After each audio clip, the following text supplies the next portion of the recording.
So starting off with something light and not so serious, who is your favorite woman hero? Well, I'm going to mention somebody that comes to mind, and that is, or was, Georgia Powers, because she was a Kentucky state senator, and she was a black woman.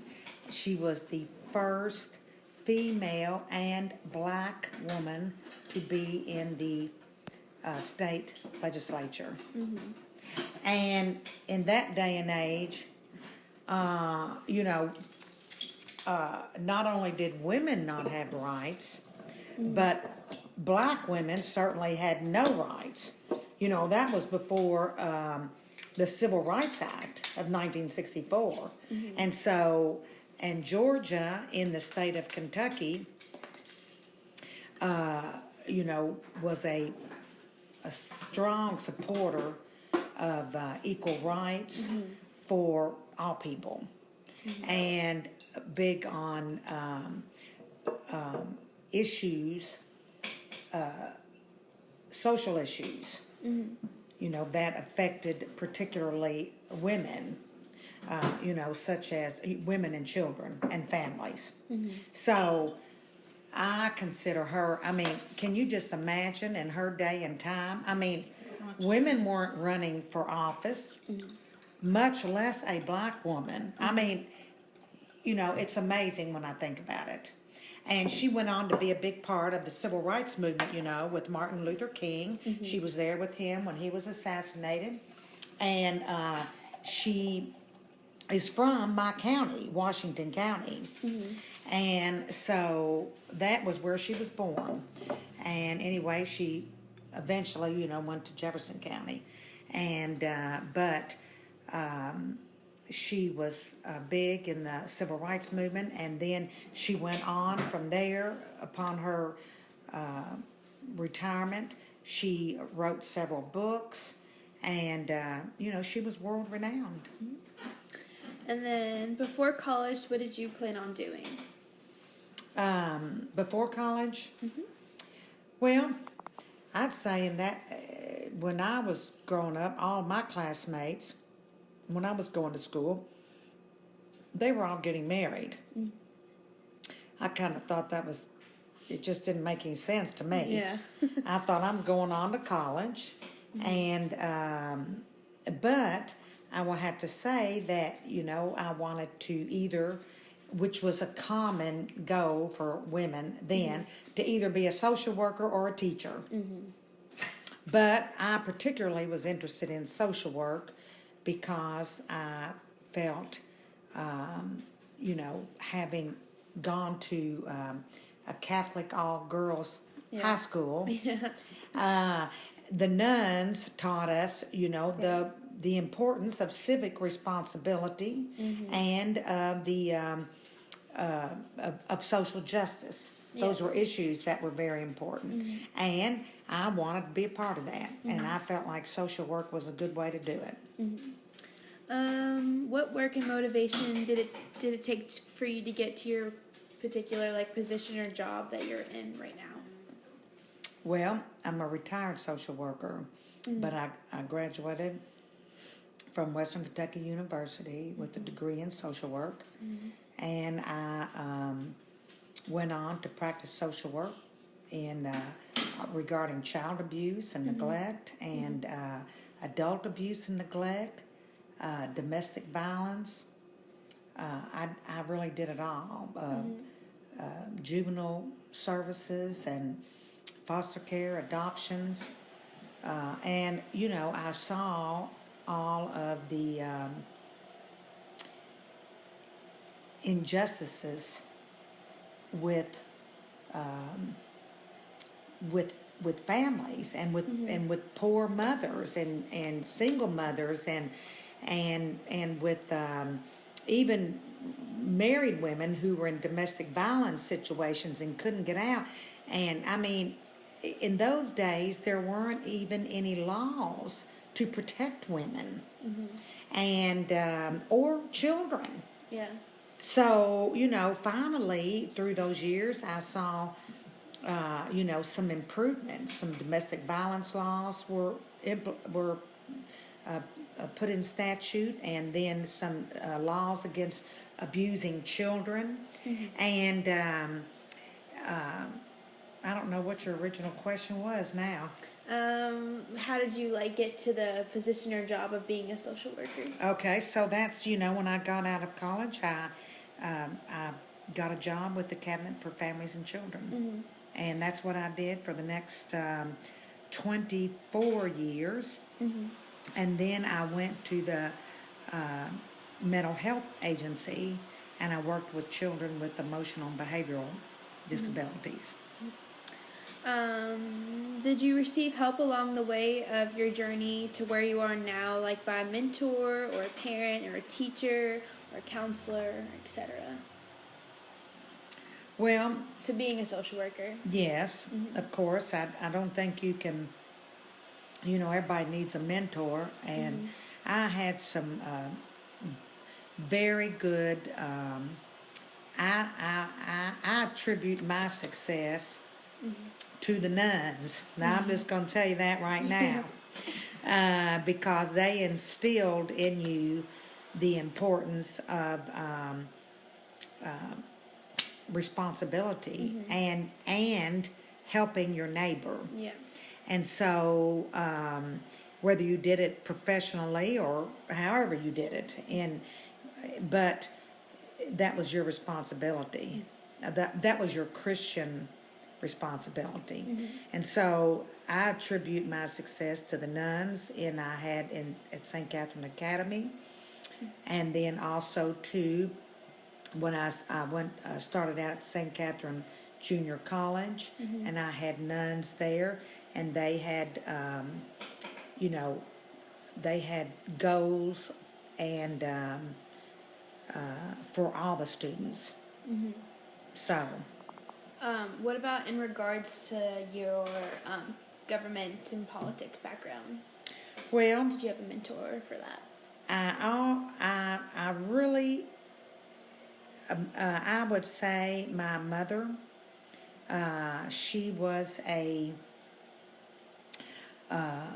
single parent. My father died, and she was a very independent woman, and she believed in your again, your civic responsibility. So she made sure we registered to vote, and she encouraged us to participate in the electoral process. And so it wasn't unusual for my sister and I to be working on someone's campaign for office. And when I was in college, I went ahead and took some classes, with regard to political science, and always. And then I started dating my husband, who was a political science major, and his whole career was in politics. Yeah. So we really complimented each other. Right. I helped, with people's through the years, and I helped people with their elections and get elected. And my husband was also ran for office and was the mayor of Springfield. Oh, wow. And he was and so I got to be the first lady, and that was fun. Right. And but it was important, it was important to be a good role model for others, and to and our children, had to be good role models. And needless to say, they got involved in politics, and to this day they're all very involved in politics, either running, somebody's helping with someone's campaign, or my daughter now is the Emerge Kentucky executive director. Oh, wow. Yeah, So I know a lot about that program. yeah. Yeah. So we just and that's where I stayed involved with politics all through the years. Yeah. How was your overall experience in school and in college? Were you the only woman in your classes at universities, and did you feel like you were the only woman in the room ever? No, I can't say I ever did. Not at Western. Mm-mm. Yeah. I had a lot of women professors, and they were sharp, and they were very encouraging. And no, I can't say that I ever came across that. Yeah. Do you think how do you think your professors like envisioned you? How do you think like they would say, "Oh, I think this about Lisa," you know? Well, you know that saying about oftentimes they consider liberals bleeding hearts, Right. and so I guess I have a bleeding heart, and I think I was. That was kind of my identity. I just had a love of, and I'm a very outgoing, sociable person, and I really loved people, and I like and I also like helping people. Sorry, they're all over the page. Okay, you said you had mostly all female professors. So did you have like any? No, I would say half and half. Half and half. Did you feel like your female professors like they supported you and really wanted you to like step outside of the box and reach for bigger goals than what you were in school for? Yes, I think that there was one professor in particular.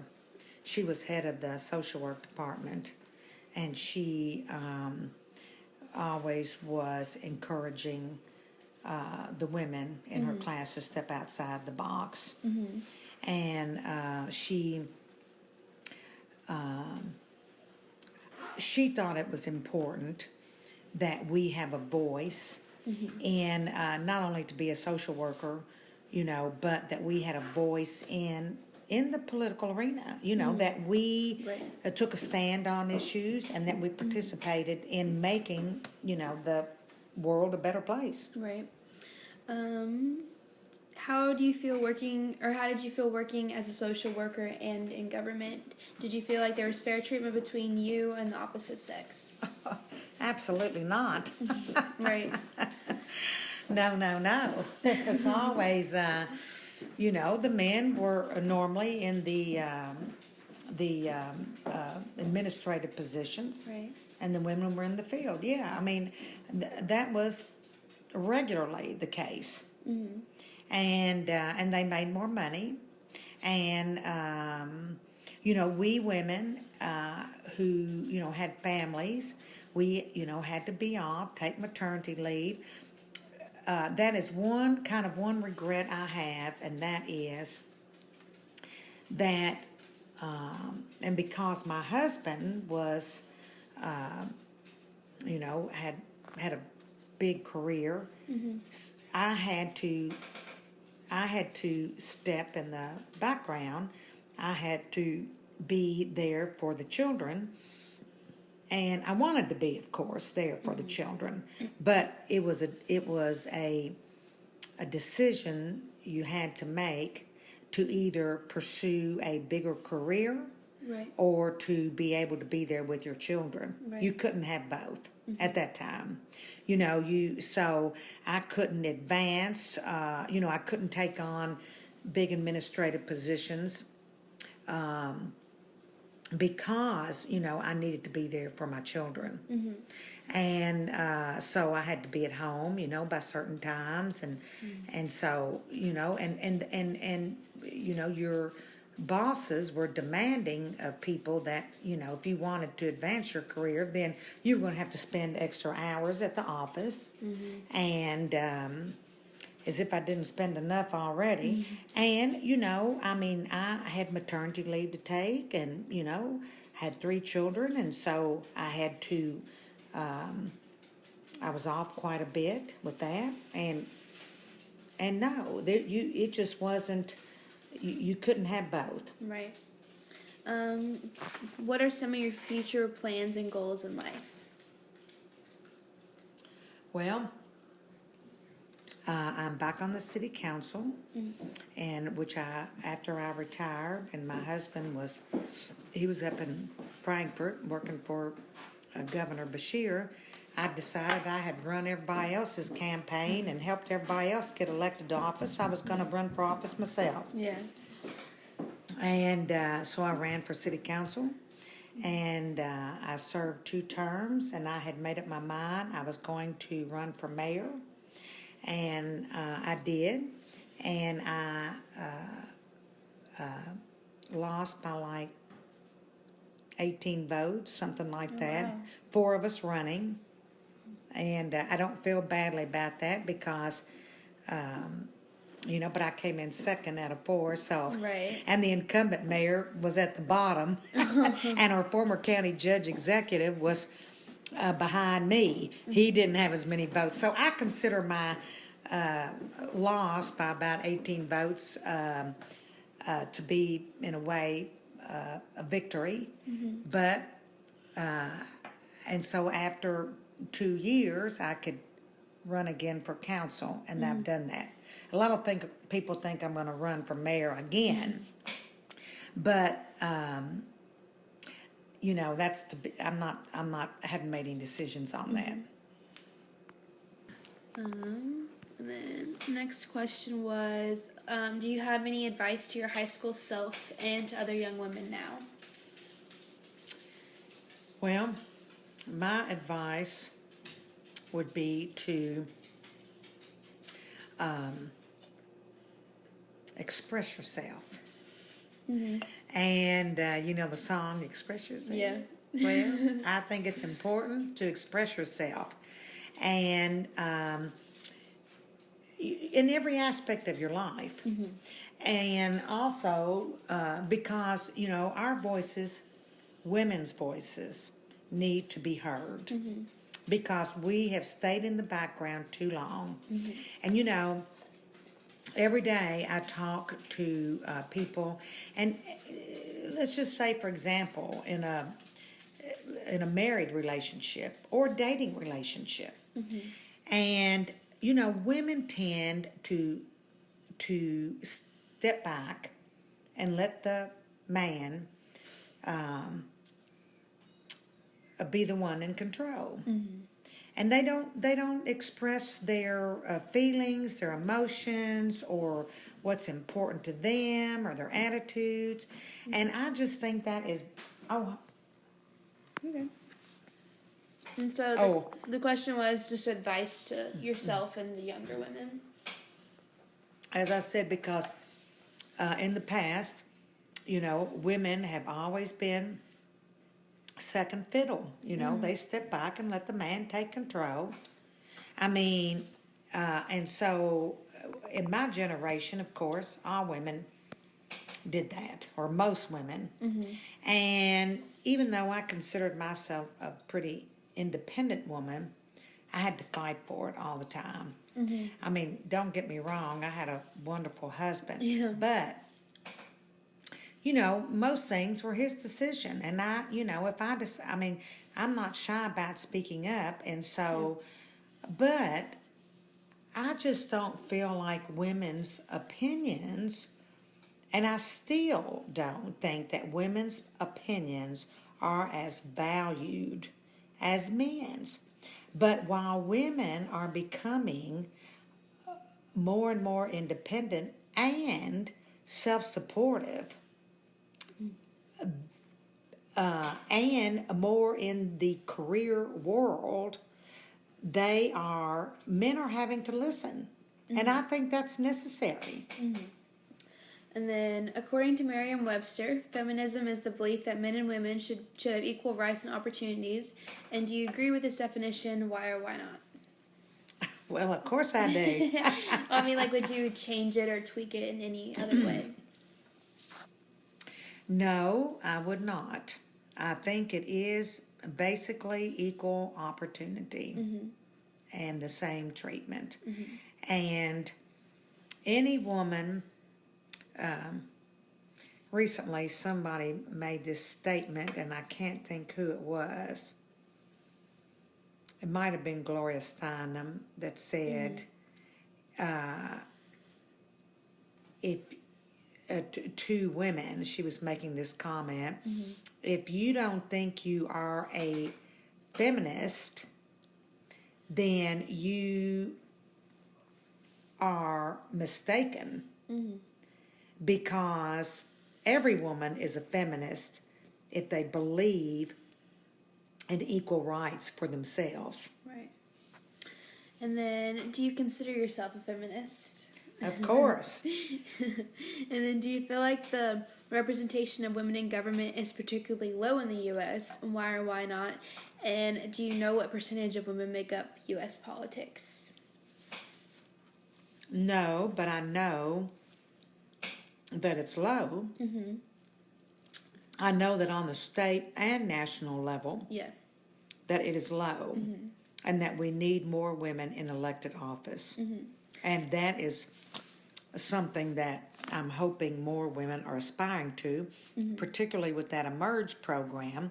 Well, and that's for Democratic women that my daughter is the director of, but they're, and I don't know what the Republicans have as far as that is concerned. Right. But we've seen the first woman presidential candidate who won the popular vote. Right. And then, and before, on the Republican side, you had Sarah Palin, who was the vice presidential candidate.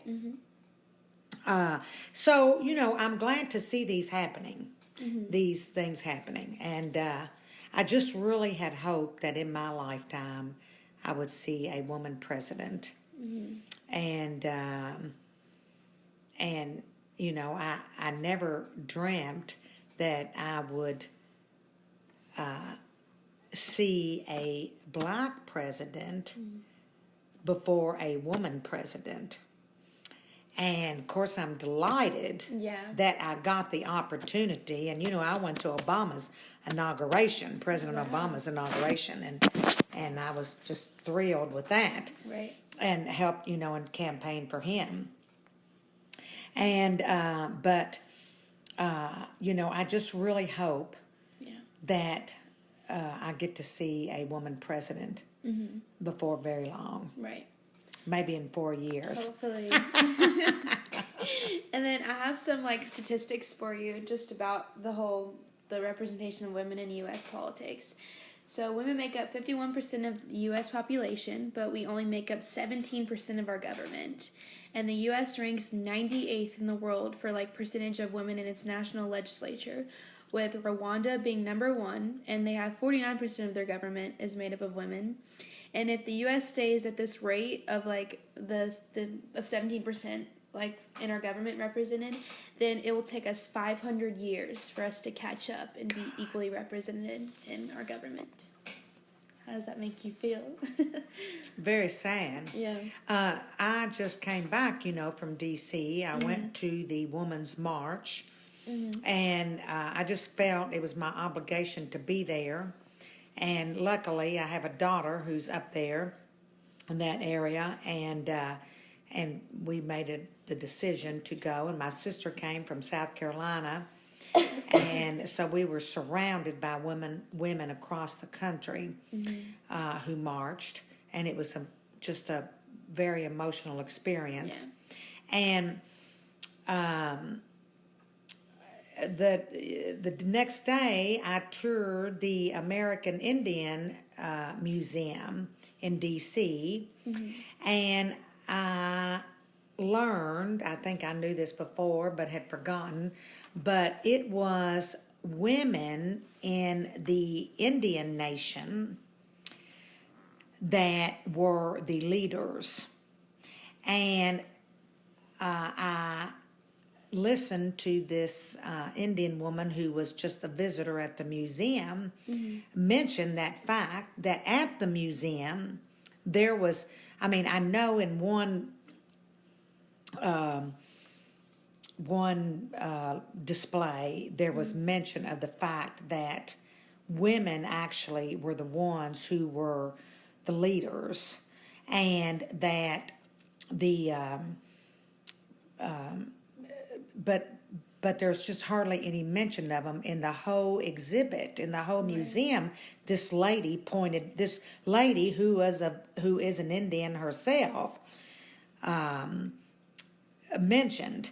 And I paid attention about that issue as I walked around the museum, and as I said, there was only one display that mentioned that fact. And so, but here in the tribes in the United States, all over this country, there were women leaders. And then you have the British and all of us come in, the Irish, Scottish, and all, and there's no women leaders thereafter. So, what does that tell you? Right. So there were people a long time ago who valued women, and it's sad. And you talk about Rwanda. You said Rwanda? Yeah, Rwanda. Here they have all the, Yeah. and I'm thinking, look at the United States. What a disgrace. What a disgrace to the world. I agree. And then, in what ways do you think society can better motivate girls and women to actively participate in leadership roles in our society? How can I encourage them to? How do you think, society as a whole can, better encourage women to participate in government? In politics? By probably through their teachers and education. I think education is the key, of course. Yes. And hopefully you're going to get good teachers who are going to encourage that. And that to me is the key. Education is the key. And women need to, pursue, post high school education and whatever in whatever field. Shoot, they don't, you might not necessarily be cut out for college, but heck, you might be the best tool and die person that ever existed. I think women just need to get in leadership roles in whatever suits them best, and in whatever capacity. And that to me is, and once they get in those leadership roles, then they develop more confidence within themselves, and they realize every little step that they take that they can accomplish anything. Once they take those first little steps, baby steps, and see what they can do, then they realize, hey, I can do anything I set my mind to. Right. And then lastly, if this was your project and you had to create an art piece that represents women in government, how do you think you would best execute or represent that? This doesn't have to be a set thing, just an art piece that represented me in government? Represents women in general in the U.S. government. Gee, that's a tough one. That's a hard one. The last one, though. I would have to leave that up to my artist friends, I think. That, I have some really good friends who are painters and sculptors and glass makers. I find it fascinating that that's just another example of the ability and the talent that women have, because I'm seeing all the time more and more women.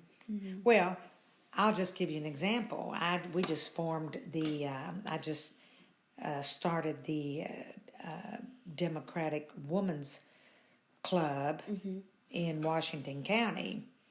Got that going, just got our bylaws established, our Constitution, because I was fed up. I chair the Democratic Party.